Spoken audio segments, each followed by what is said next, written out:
सुरक्षित मनुष्य है। क्या मैं सही बता रहा हूं? जो कोई परमेश्वर का आज्ञा को मानता है वो सुरक्षित मनुष्य है। क्या मैं सही बता रहा हूं? हम आपसे बात कर रहे हैं। जो कोई प्रभु यीशु का आज्ञा को नहीं मानते वो असुरक्षित मनुष्य है, क्योंकि परमेश्वर का हाथ उस पर नहीं है, उसको कोई भी भटका के ले जा सकता है। परमेश्वर का हाथ हम पर है तो कोई हमारा नाश नहीं कर सकता है, हम सुरक्षित है, ये ध्यान रखना। अ, एक नीति वचन 5 से 8 वचन में लिखा है, हम हर ज्यादातर ना हम आज्ञा को अपने ज्ञान से हम उसका हम क्या बोलते हैं पालन करना चाहते हैं। मैं जो बता रहा हूं समझ में आ रहा है आपको? प्रभु का आज्ञा को हम अपने ज्ञान के द्वारा उसकी पालन करना चाहते हैं, ये रॉन्ग है। ये वचन बताता है कि हमें हमारे ज्ञान परमेश्वर की ज्ञान के द्वारा, हम वचन पढ़ेंगे थोड़ा सा हमारे लिए मदद मिलेगा। नीति वचन 3 का 5 से 8 पढ़ेंगे। ओके, पढ़ता हूं। तू अपनी समझ का सहारा ना लेना, वरन संपूर्ण मन से यहोवा पर भरोसा रखना, उसी को स्मरण रख के सब काम करना, तब वह तेरे लिए सीधा मार्ग निकालेगा। तो संपूर्ण मन से, बुद्धि से नहीं बता रहे, मन से मतलब आत्मा से परमेश्वर से सहायता लेना, और परमेश्वर ही तेरा मार्गदर्शन करेगा और सही मार्ग पर लेके जाएगा। अपनी दृष्टि में बुद्धिमान ना होना, यहोवा का भय मानना और बुराई से अलग रहना, ऐसा करने से तेरा शरीर भला चंगा और तेरी हड्डियां पुष्ट हो जाएंगी। तो वचन हमको बताता है कि अपनी दृष्टि में, हम ज्यादातर अपनी दृष्टि में हम अपने आप को बुद्धिमान समझते हैं। तो परमेश्वर कह रहा है कि मूर्ख बन, तो मूर्ख बनेगा तो मेरे द्वारा तो बुद्धिमान कहलाया जाएगा। तो हमको जो भी परमेश्वर का आज्ञा को है, परमेश्वर के ही वचनों के द्वारा हम पूरे मन से उसको हम आज्ञा को पालन करना चाहिए, ना कि हमारी बुद्धि के द्वारा। मैं कहानी के द्वारा आप लोग के सामने पेश करूंगा बाद में। ये मैं हमारे लिए सहायता के लिए हमने वचन पढ़ा। ओके, हम वचन देखेंगे। यहोशू 7 का 1 से 12 तक पढ़ेंगे। उसके अंदर एक आकान नाम का एक व्यक्ति है, किस रीति से उसने अपना भलाई चाहा और परमेश्वर का आज्ञा को तोड़ा, और उस देश पर आपत्ति आ पड़ी और उस पर भी दंड का आने दिया। तो हम इस वचन से हम सीखते हैं, ऐसा कार्य करने से हम पर भी दंड पड़ सकते हैं, हमको मुड़ना है, परमेश्वर की आज्ञा को पालन करना है। इसमें बहुत कुछ हमको सीखने के लिए मिलेगा। हम वचन पढ़ेंगे, उसके बाद में आप लोग के सामने स्टोरी रखूंगा। जोशुआ 7:1 से 12 तक पढ़ूंगा। परंतु इसराइलियों ने अर्पण की वस्तु के विषय में विश्वासघात किया, अर्थात यहूदा गोत्र का आकान, जो जहरवंशी का जब्दी का पोता और कर्मी का पुत्र था, उसने अर्पण की वस्तुओं में से कुछ ले लिया। इस कारण यहोवा का कोप इस्राएल पर भड़क उठा। यहोशू ने यरीहो के नगर के पास, जो बेतावेन से लगा हुआ बेतेल के पूर्व की ओर है, कुछ पुरुषों को यह कहकर भेजा, जाकर देश का भेद ले आओ, और उस पुरुषों जाके एक का भेद लिया।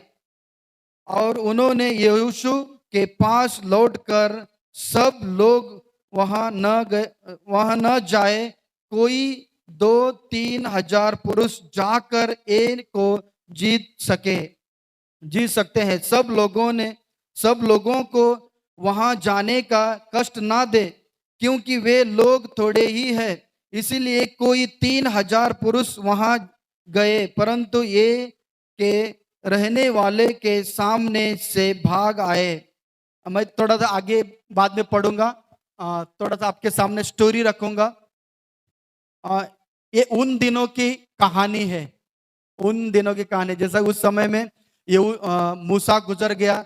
मूसा गुजरने के बाद में परमेश्वर ने यहोशू पर भार डाला, मतलब उसको नेता ठहराया, उसको अगुवा बनाया कि इजरायली लोगों को तू लेकर आगे जाएगा, उनकी अगुवाई करते। कि वो लोग नदी सामने से, यरदान नदी सामने, उसके पीछे ही मूसा का अंत हो जाता है। उसके बाद में उसको अगुवा बना जाता है, आगे जो तू उनकी रखवाली करेगा, तू उनका मार्गदर्शन करेगा। तो परमेश्वर ने उसको अगुवा ठहराया था। उन दिनों का एक कहानी है। जैसा यरदान पार करके आगे जाते हैं और सामने यरीहो नगर होता है। थोड़ा सा यरीहो नगर का फोटो, जो गिरा वाला, उदाहरण के लिए यरीहो नगर का गिरा वाला फोटो। तो उस जगह पर जाते हैं और परमेश्वर उसको क्या कहता है, ये शहर तुम्हारे लिए दूंगा, सिर्फ क्या करना है, दिन भर जाओ, उसको राउंड मारो, प्रार्थना करो। 6 दिन राउंड मारा, प्रार्थना किया, 7वें दिन 7 बार प्रार्थना किया और तुरी बजाया।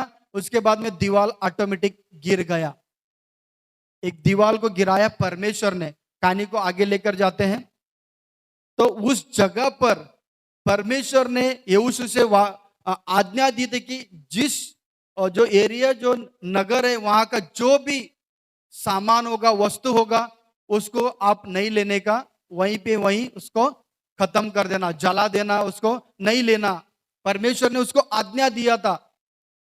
तो यहोशू को परमेश्वर ने कहा था कि सिर्फ वहां से क्या लेना चाहिए, सोना ले लो, चांदी ले लो, पीतल ले लो, लोखंड ले लो, वो भी लेकर मेरे अर्पण के लिए रखना। रास्ते पे जा रहे हैं, सिर्फ तंबू है, कुछ नहीं, और परमेश्वर आगे के बारे में सोच कर रखे, ये मेरे लिए अर्पण की वस्तु बनेंगे, तो उसको रखने के लिए, जमा करने के लिए कहता है परमेश्वर। तो वहां पर एक एकान नाम का जो व्यक्ति जो है, वो भी यहूदी है, परमेश्वर का वचन को जानता है और परमेश्वर को भली बातें समझता है। फिर भी उसने क्या किया, लालच में आकर उसने क्या किया, उसमें से कुछ उठा लिया। मतलब उसने क्या कर दिया, परमेश्वर का आज्ञाओं को उसने तोड़ दिया। तो उसने, उससे पहला उसने सोचा रहेगा ना, अपना ज्ञान का उसमें इस्तेमाल किया रहेगा, अपनी बुद्धि का इस्तेमाल किया रहेगा। उसने, मैं अब चुरा लूंगा, छुपा के रखूंगा तो मेरे पीढ़ी पीढ़ी बैठ के खा सकते हैं। उसने ये नहीं सोचा कि अपने बुद्धि जब हम इस्तेमाल करते हैं, सिर्फ शरीर की बढ़ाई के बारे में सोचते हैं। क्या मैं सही बता रहा हूं? आप मेरे हाँ में हाँ थोड़ा मिलाना। क्या मैं सही बता रहा हूं? जब हम अपनी बुद्धि इस्तेमाल करते, अपनी भलाई के बारे में, अपनी शारीरिक भलाई के बारे में सोचते हैं, जब परमेश्वर से हम सहायता लेते हैं, आत्मिक भलाई के बारे में होगा। शरीर तो नाशवान है, यहीं पर नाश हो जाएगा, लेकिन आत्मा हमको कहां जाना है? आत्मा कहां पर जाना है हमको? स्वर्ग में जाना है। तो आत्मिक बातों पर हमको गौर करना है। आमीन। उसने आका ने वहां से चुराया और ले जाकर अपने तंबू में छुपा के रखा। उसके भी कुछ वस्तु थे, उसके अंदर लेकर उसने छुपा के रखा।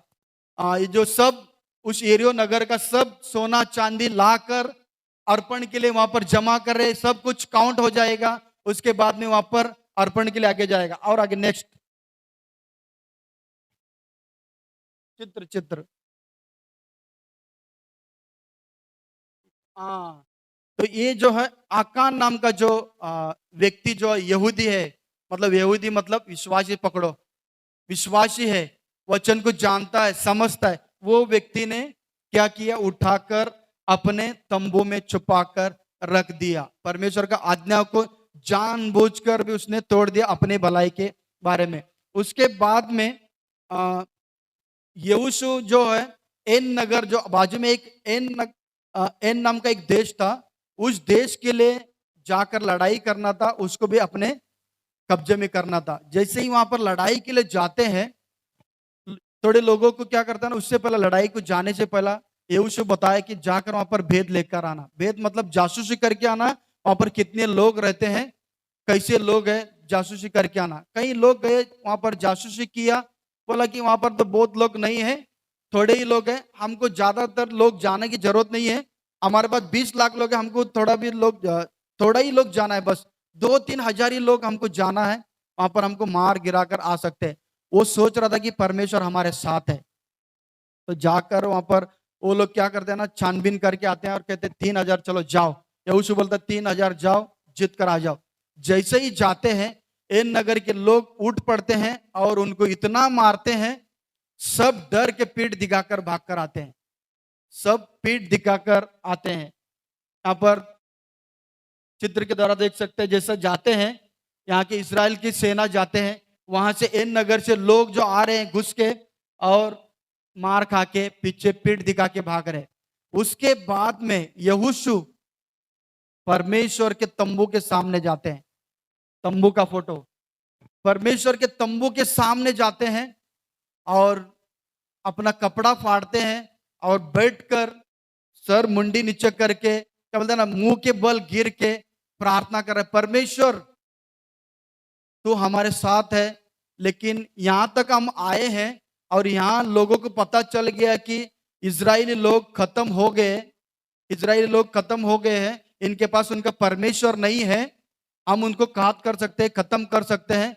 कल को तेरा भी नाम नहीं रहेगा, ना हमारा भी नाम रहेगा। क्या परमेश्वर पर जैसा मूसा ने जो बातें किया था, मूसा ने जैसा बातें किया था परमेश्वर से, परमेश्वर इन इजरायली लोगों को तू मारेगा तो कई लोग इधर उधर के लोगों के अंदर जो डर छा गया है, वो लोग बोलेंगे उनका परमेश्वर ने उनको ले जाके खत्म कर दिया, नाम निशान मिट जाएगा, आपसे डरेंगे भी नहीं।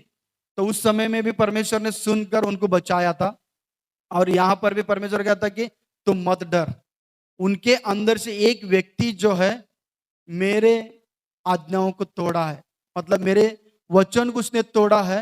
मैंने जो आज्ञा दिया था वहां से कुछ सामान नहीं उठाना, लेकिन उसने उठाकर चोरी किया है, मुझसे छल किया। छल मतलब मजाक भी हो सकता है, मजाक भी जानबूझकर मजाक जैसा किया, लेकिन उसके विरोध कर दिया, परमेश्वर के विरोध कर दिया।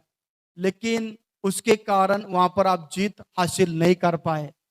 तो हम इस थोड़ा सा स्टोरी को रोकेंगे और कहेंगे, देखेंगे आगे। कभी के बार हम भी परमेश्वर के वचन के विरोध जाते हैं, जिस काम में हाथ डालते हैं वहां पे हमको कुछ आशीष नहीं मिलता है। क्या मैं सही बता रहा हूं? क्या मैं सही बता रहा हूं? हम परमेश्वर के वचन के विरोध जाते हैं, कौन सा भी काम में क्यों हाथ ना डालें, वहां पर हमको आशीष नहीं मिलता, क्योंकि परमेश्वर रोक कर रखता है, सही कर बाद में आ, तेरे लिए रखा है, आशीष मिलेगा ही।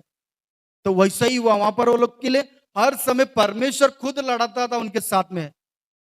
तुम जाओ, मैं तेरे सामने हूं, तुम्हारे वश में कर दिया। और यहां पर परमेश्वर उनको वश में नहीं किया, वहां पर मार खा के आ गए।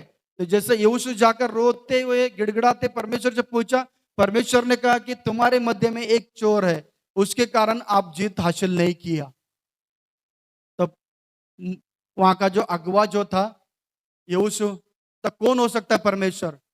परमेश्वर उसको बोला कि तू कल सबको लाइन पे खड़ा कर, हर एक जाति जाति के लोगों को खड़ा कर और मैं दिखाऊंगा। देख, परमेश्वर स्वयं चोर को पकड़ के दे रहा है, परमेश्वर स्वयं चोर को पकड़ के दे रहा है। जब पकड़ के दिया जाता है, उसको यहोशू पूछता है तूने क्यों किया? उसने बोला कि मैं परमेश्वर के विरुद्ध गलत किया, इजराइल लोगों के लिए विरुद्ध मैंने काम किया, परमेश्वर का आज्ञा नहीं माना, सब कुछ बोलता। लेकिन परमेश्वर उसको बोलता कि अभी भी उसके पास माल है, वो माल निकाल, पहला कहां पे रखा है छुपा के, माल पहला निकाल, और माल को क्या कर, मेरे अर्पण में मत रख, उसके साथ में उसको भी ले जाकर जला दे और उनके पूरे परिवार को भी खत्म कर दे। जैसे कि आकान को यहोशू के सामने लाया जाता है और वो सब कुछ कह रहा है, यहां पर मैंने छुपा के रखा। तो दूसरा स्लाइड थोड़ा सा दिखाना, जो पहला जो छुपा के रखा था वो वाला। Okay, next. छुपा के रखा था, हाँ हाँ, जो कुछ छुपा के रखा था वो मैंने, वो तस्वीर ज्यादा हो जाएगा इसके लिए मैंने ये कर दिया। तो जो छुपा के रखा था यहोशू के लोग जाकर निकाल लाते हैं और सब कुछ दिखाते हैं। बोलते कि ऐसा तूने क्यों किया? वो बोलता कि मुझे वो देखकर मुझे लालच आया, जैसा रास्ते में पड़ा था सोना चांदी और वस्त्र जो रास्ते में पड़े थे, जैसे कि एरियो नगर का खत्म हो गया था ना दीवार, तो लोग तितर बितर हो गए, सब छोड़ छाड़ के भाग रहे। गिरा था, उसको देखकर उसके अंदर लालच आ गया। उसने उठाया, चांदी को उठाया, कपड़े को उठाया और मेरा फ्यूचर अच्छा होगा सोचकर उसने छुपा के रख दिया। ये नहीं सोचा कि परमेश्वर देख रहा है, परमेश्वर का आज्ञाओं को तोड़ रहा है। उसने ये नहीं जाना, लेकिन सिर्फ अपने बारे में सोचा। और आगे देखते हैं, उसने खुद अपने ऊपर दंड लाया। ये दंड लाया और हम देखते हैं उसने गलत किया, उसके परिवार को क्यों? जब वो छुपा के रख रहा था, उनके परिवार भी उसके अंदर शामिल थे। जैसे कि घर के अंदर तो छुपा के रखने टाइम पे परिवार तो होगा ही, परिवार तो होगा ही, परिवार के सामने ही छुपा के रखा उसने। तो परिवार के लोगों ने भी देखकर उसको ये नहीं कहा कि तूने परमेश्वर का आज्ञाओं को तोड़ा, परमेश्वर का विरोध किया, कोई नहीं कहा। उसके कारण उनके पूरे परिवार को पत्थरवार किया गया। और जो भी उसका सामान था, भेड़ बकरी बोलो, कपड़ा बोलो, जो भी कुछ था, उनको पत्थरवार करके उनको मारकर खत्म कर दिया। और परमेश्वर उसके बाद में प्रसन्न हुआ, मतलब खुश हुआ। अब यहां से क्या हो गया? खत्म हो गया। जो गुनहगार था खत्म हो गया। अब तू जा लड़ाई के लिए, अब जीत हासिल करेगा। तो फिर यहोशू जाता है एन नगर में, जाकर वहां पर जीत हासिल करके आता है। वहां पर भी यही आज्ञा वापस परमेश्वर ने रखा कि परमेश्वर ने कहा कि वहां से भी कुछ नहीं लेके आना। सच में वो लोग कुछ नहीं लाए, वहां पर जीत हासिल करके आए। कहानी को यहाँ पर रोकूंगा और आप लोग के सामने मैं दो तीन पॉइंट रखूंगा। ये बहुत ही महत्वपूर्ण हमारे लिए है। ओके, आगे का जो वचन जो है अ, यहोशू 7 का 19-24 आप घर पे पढ़ना। मैं टाइम के अनुसार ही खत्म करना चाहता हूं।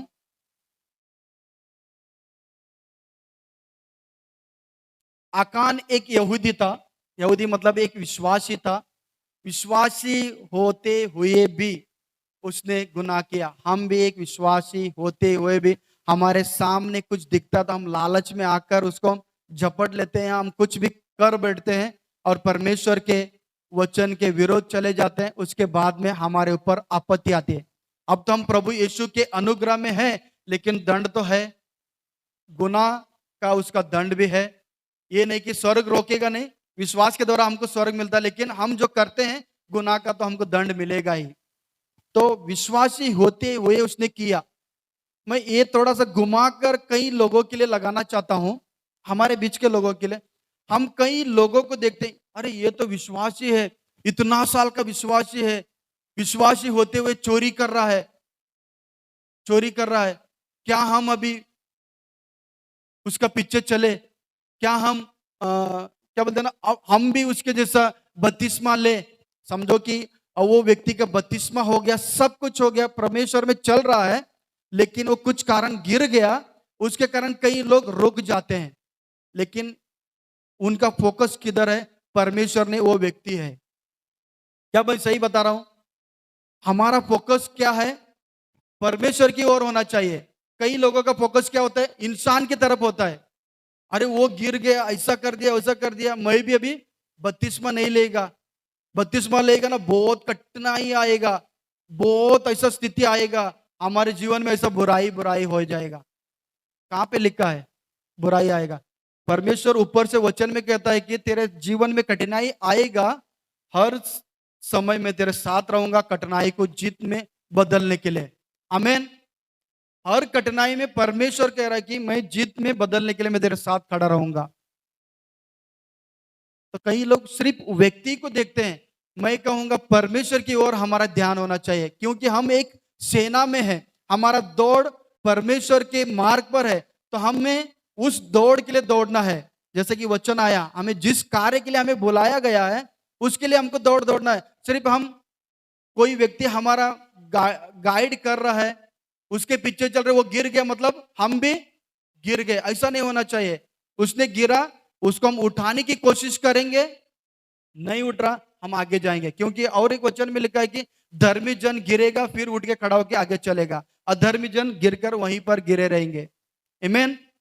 तो हमारा फोकस सामने वाला व्यक्ति नहीं होना चाहिए। कई बार ऐसा भी होता है, सामने वाला व्यक्ति थोड़ा सा मालदार होता है, उसी के पीछे घूमते रहते हैं, इर्द गिर्द में घूमते रहते हैं हम। उसने कलीसिया छोड़ा, मतलब हम भी छोड़ा। मतलब नहीं, कुछ मतलब नहीं। उसने छोड़ा, हम भी छोड़ा। क्यों? हमारा फोकस उसके पीछे है, ना कि परमेश्वर के पीछे है। परमेश्वर के पीछे है तो उसकी आज्ञाओं को मानेगा और सही को परखेगा और चलने की कोशिश करेगा। क्या मैं सही बता रहा हूं? आमेन। तो यहूदी हो या विश्वासी हो, कोई भी हो, हमारा फोकस परमेश्वर की ओर। उस व्यक्ति गिरा है, उसके लिए हम मदद कर सकते हैं। परमेश्वर का वचन भी कहता है कि उसको उठाओ, उसको अकेले में लेके जाओ। हम ज्यादातर क्या करते हैं पता है? वो किया मतलब 4 लोगों में जाकर हम उसको कीचड़ उछालते हैं, कीचड़ उछालते हैं। वो ऐसा व्यक्ति है, इतना साल का मसीह है, वो है, ये है। तो हम किस समान हो गए? और एक वचन लूका के 18 में लिखा है। लूका के 18 में एक फरीसी है और एक चुंगी लेने वाला है। फरीसी मतलब याजक जैसा, वो भी परमेश्वर का ज्ञान उसके अंदर सब कुछ है। वो कहता है, परमेश्वर मैं समय समय पर तेरे पास आता हूं, प्रार्थना करता हूं, दान देता हूं, गरीबों के लिए मदद करता हूं, सब कुछ करता हूं, लेकिन वो चुंगी लेने वाले जैसा नहीं हूं। वो चुंगी लेने वाले जैसा नहीं हूं। जैसा हम उंगली उठा रहे हैं, मतलब हम भी दिखा रहे हैं ये विश्वासी होते हुए ऐसा किया वैसा किया, 4 लोगों में जाकर हम उसका नाम को कीचड़ उछाल रहे हैं, मतलब हम उस परिचय की जैसा बन रहे हैं। क्या मैं सही बता रहा हूं? हम सब लोग हैं, मेरे को भी पकड़ो। तो हमको उससे बदलना है। मैं हाँ इसलिए ले रहा हूं कि आप मेरी बातों को सुन रहे हैं। आमीन। तो हमको कीचड़ उछालना नहीं, 4 लोगों में लाना नहीं, उसको अकेले में लेकर उसको समझाना है। देखो भाई, मैं तेरे जीवन को देखकर मैं चल रहा था, लेकिन मेरा फोकस परमेश्वर है। लेकिन तुझसे कुछ मुझे सीखने के लिए मिल रहा था, लेकिन तूने ऐसा कर दिया। अब चल मिलकर दौड़ेंगे।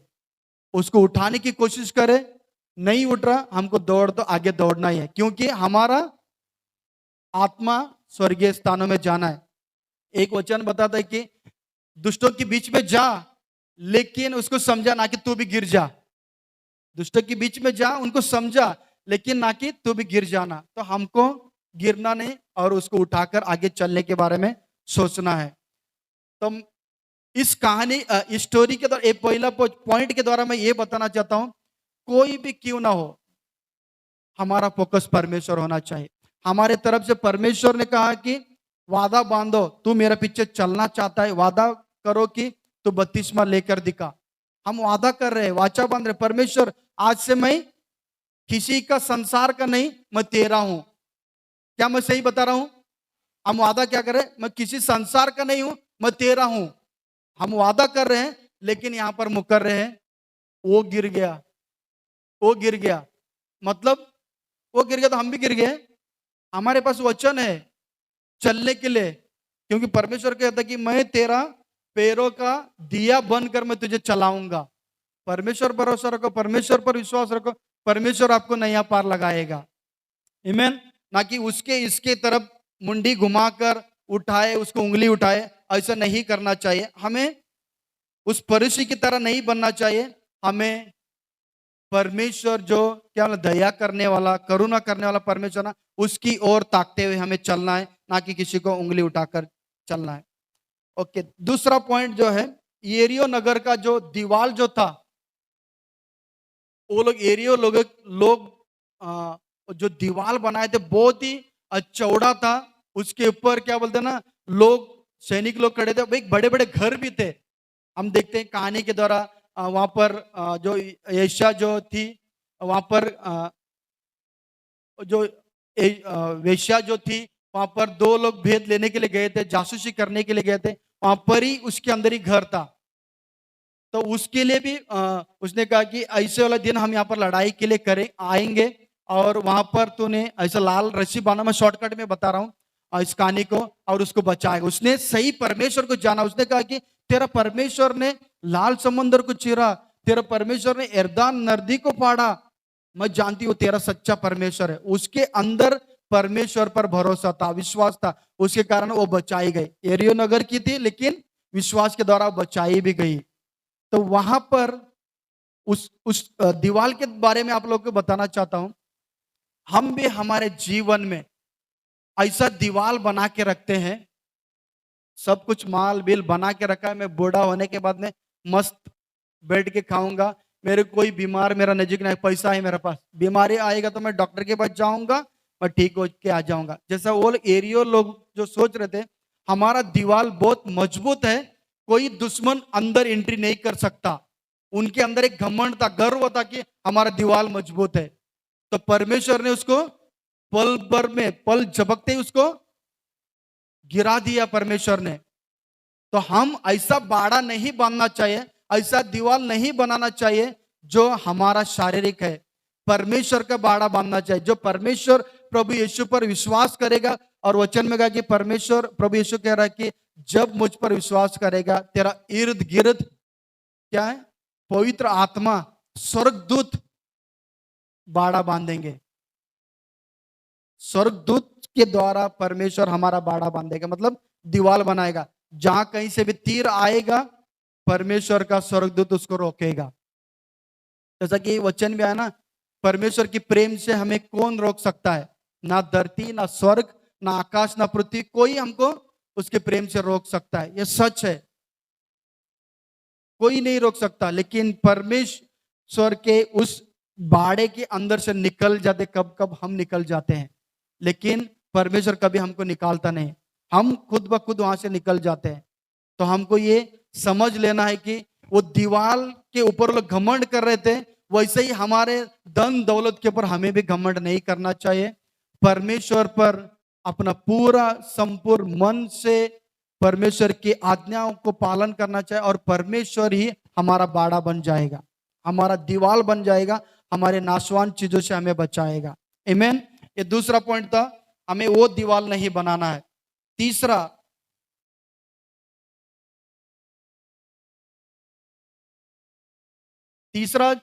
जो आकान ने चोरी किया था, और हम भी कभी के बार उसमें घुस जाते हैं, और परमेश्वर परमेश्वर लास्ट बार मैं आगे से नहीं करूंगा, हम कहते हैं। उसके बाद में परमेश्वर को हम क्या बोलते हैं ना, रिश्वत देने की कोशिश करते हैं। रिश्वत, परमेश्वर इधर से जो भी आएगा ना, उसमें से आधा तेरा, इधर से जो भी आएगा ना परमेश्वर, आधा तेरा। हाथ भी मत उठाना, या उसमें जोड़ना भी मत। हम कभी कभार सोचते हैं, हम भी सोचते हैं, इधर से आया ना, रात को परमेश्वर ये दिखा दे, मैं उधर कुछ लॉटरी करना चाहता हूं, उसमें से आधा तेरा। लेकिन परमेश्वर उससे प्रसन्न नहीं है। परमेश्वर किससे प्रसन्न है? उसकी आज्ञा मानने वालों से प्रसन्न है परमेश्वर। हम कर बैठते हैं। एक स्टोरी को देखेंगे, इज़राइल का राजा, पहला राजा शाहुल राजा, शाहुल ने क्या किया? परमेश्वर ने उसको भी बताया था कि वो देश में जाना, वहां पर सबको खत्म करना, कुछ नहीं लेके आना। सेम उसको भी यही बोला था कि पूरा उस देश को खत्म करना। क्यों उसको खत्म करना? जब मैं इजरायली लोगों को छुड़ाकर मैं लेके आ रहा था, वो लोग विरोध कर रहे थे, उसको खत्म कर, वहां से कुछ भी वस्तु यहाँ पर नहीं आना चाहिए, क्योंकि वहां का आदत यहाँ पर नहीं चाहिए, वहीं पर खत्म करके आना। तो उसने भी क्या किया, शाऊल ने भी वहां से क्या किया, वहां का राजा को उठाकर लेकर आया। हो सकता है राजा ने बोला होगा, मेरा फलाना देश में मेरा जमीन जायदाद है, वहां पर यहाँ पर बहुत कुछ है, मैं सब तेरे को देगा, तेरा गुलाम बन के रहने को रेडी रहेगा, लेकिन मुझे खत्म नहीं करना बोला रहेगा। इसके लिए उसको उठाकर लेकर आया, साथ साथ लेकर आया, और साथ साथ में उसने क्या किया, जितने भी सुकड़ू सुकड़ू जो होता ना जानवर थे ना, उसको खत्म कर दिया, अट्टा कट्टा जानवर को लेकर आया। उसने बोला कि मैं परमेश्वर को बलि चढ़ाएगा, परमेश्वर को बलि चढ़ाएगा। तो लेकर आया भी, और शमूएल भविष्यवक्ता की तरफ लेकर जाता है, और शमूएल भविष्यवक्ता आने के लिए थोड़ा सा समय बीत जाता है, और खुद वहां पर एक याजक बन के बलि चढ़ाने के लिए भी रेडी हो गया, मतलब याजक पद को भी छीनने के लिए रेडी हो गया शाऊल। ये अलग स्टोरी है, मैं इस पर जाऊंगा। जानवर लेकर आया, तो वहां पर शमूएल आके कहा, तूने क्या किया है? क्योंकि परमेश्वर ने उसको दर्शन में कहा था कि शाऊल ने ये वाला गलती कर बैठा, इसके लिए मैं उसके ऊपर से मेरा नजर हट गया, क्योंकि मेरे आज्ञाओं को उसने तोड़ा है, अब से मेरा उसके ऊपर हाथ नहीं रहेगा, उसको मैं राजा से मैं हटाता हूं और किसी को राजा के लिए मैं नियुक्त करूंगा। जब परमेश्वर ने शमूएल से कहा, शमूएल आकर उसको बताता है कि तूने ये क्या किया।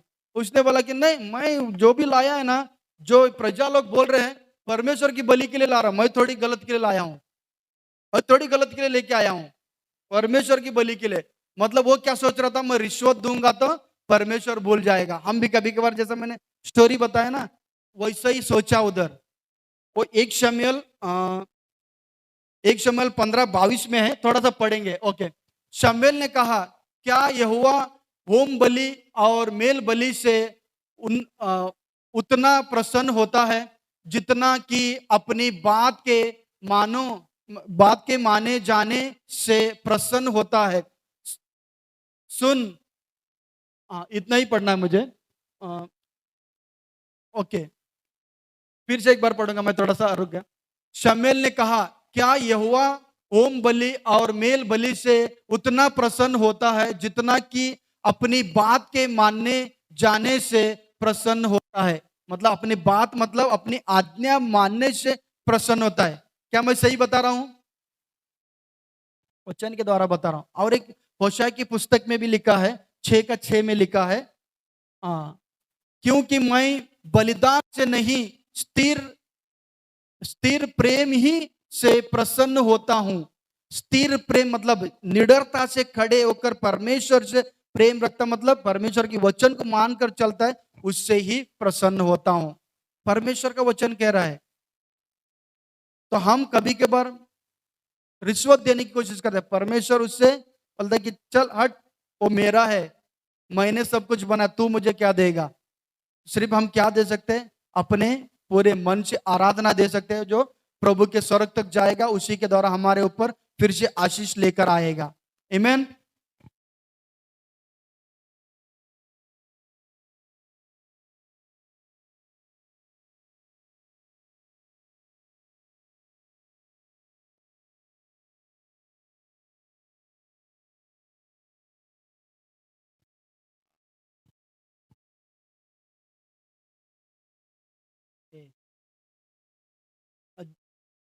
जैसे कि मैंने 3 पॉइंट बताए, एक पहला जो पॉइंट बताया था मैंने, और दूसरा जो पॉइंट बताया दीवाल के बारे में, तीसरा जो पॉइंट बताया मैंने, आ, हमें परमेश्वर को खुश ऐसा कर सकते हैं वचन को आज्ञा मानकर ही, उसके अलावा कोई रास्ता नहीं है। या वो चढ़ावा चढ़ा के, वो वगैरह वगैरह करके हम उसको प्रसन्न नहीं कर सकते। परमेश्वर ने हमें कहा कि, वचन में कहा कि निर्गमन 20 में भी कहा कि हमें चोरी ना करना, हत्या ना करना, लालची ना बनना, वचन को पूरी रीति से परमेश्वर पर भरोसा रख के चलने के लिए कह रहा है। तो इन सारे चीजों से हट जाएंगे, हमारे ऊपर भी आपत्ति आएगी, हमारे ऊपर भी आपत्ति आएगी। हम अनुग्रह में हैं, लेकिन आपत्ति खुद लेकर आएंगे। क्यों? क्योंकि हम उस भाड़े से क्या हुआ, उस दीवार के अंदर से निकलकर अलग चले गए। खुद हमने तय किया वहां से निकलना। जो परमेश्वर को बुराई जो है पसंद नहीं, जब हम कर बैठते हैं परमेश्वर के निगाह से, मतलब नजरों से, और परमेश्वर के बाड़ा जो दीवार बनाया उससे हम हट जाएंगे, उसके बाद में हम पर आपत्ति तो आना ही है। शैतान तो खड़ा है मुंह फाड़ कर, शहर के सिंह की तरह हमें फाड़ खाने के लिए। तो भाइयों बहनों, मैं ये बताना चाहता हूं, इन 3 पॉइंट को अपने जीवन में लागू करना है। कोई भी क्यों ना हो, विश्वासी हो वगैरह, कोई भी, हमें चिंता नहीं। बहुत बार चिंता आ रहा है, हम ये भी चिंता लेते हैं, वो गिर गया, ये हो गया, ये हो गया, तो हमें चिंता नहीं करना है। तो परमेश्वर कल की चिंता मत करो, सिर्फ आज का ही बस है, मैं तुम्हें दूंगा, परमेश्वर कह रहा। तो हम कभी कभार भी एक चिंता कर रहे हैं, मतलब परमेश्वर के वचन को हम नाकार, मतलब इनकार कर रहे हैं। परमेश्वर हमको कह रहा है कि मैं तुझे दृढ़ बनाऊंगा, मैं तेरे साथ रहूंगा, हर एक लड़ाई में तेरे साथ रहूंगा। मतलब हमारा लड़ाई क्या है? अब कोई मनुष्य नहीं, हमारा लड़ाई शैतान के विरुद्ध है, जो दिखता नहीं है। वो हमारे सर पे कुछ ना कुछ तीर फेंकेगा, हमसे कुछ ना कुछ करवाएगा। तो उससे बच के रहने के लिए हमको क्या करना है? अंग वस्त्र हमको पहनना है। तो परमेश्वर का जो हथियार जो है ना उसको पहनना है हमको, आत्मिक हथियार हमको पहनना है। वो पहन कर ही हमें लड़ाई करना है।